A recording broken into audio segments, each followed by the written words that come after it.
Ya, sementara itu pemirsa, Sekretaris Daerah Aceh, Bustami Hamzah menyerahkan laporan keuangan pemerintah Aceh LKPA tahun anggaran 2022 kepada Badan Pemeriksa Keuangan BPK Republik Indonesia perwakilan Aceh pada Senin 27 Februari 2023. LPKA diterima langsung oleh Kepala BPK RI perwakilan Aceh, Mas Mudi.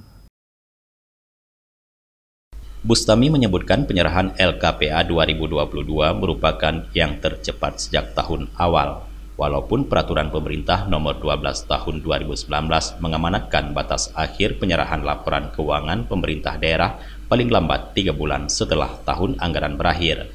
Hal itu tidak lepas dari upaya dan komitmen semua pihak, dari sub-organisasi terkecil sampai dengan top manajemen organisasi pemerintah Aceh yang telah terlibat dalam menyiapkan data dan pelaporan, sehingga dapat dikomplikasikan menjadi laporan keuangan pemerintah Aceh dalam waktu yang cepat sebelum limit akhir penyerahan.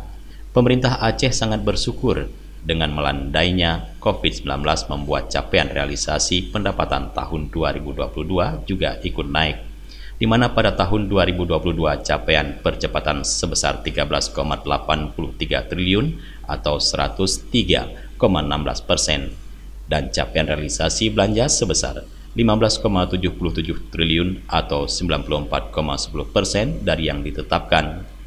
Pemerintah Aceh tetap berkomitmen agar pengelolaan dan pelaksanaan anggaran dilaksanakan sesuai dengan prinsip-prinsip pengelolaan keuangan daerah dalam rangka memberikan pelayanan dan mewujudkan kesejahteraan bagi masyarakat Aceh.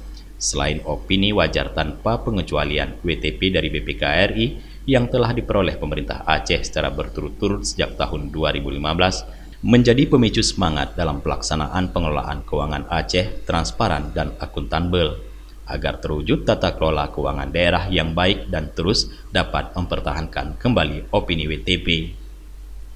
Sementara Ketua BPK RI Perwakilan Aceh, Mas Mudi menyampaikan apresiasi kepada pemerintah Aceh yang telah menyerahkan laporan keuangan secara cepat walaupun peraturan pemerintah nomor 12 tahun 2019 mengamanatkan batas akhir penyerahan laporan keuangan pemerintah daerah paling lambat 3 bulan setelah tahun anggaran berakhir.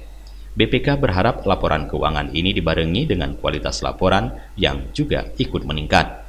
Dari Banda Aceh, Tim Liputan Aceh TV melaporkan.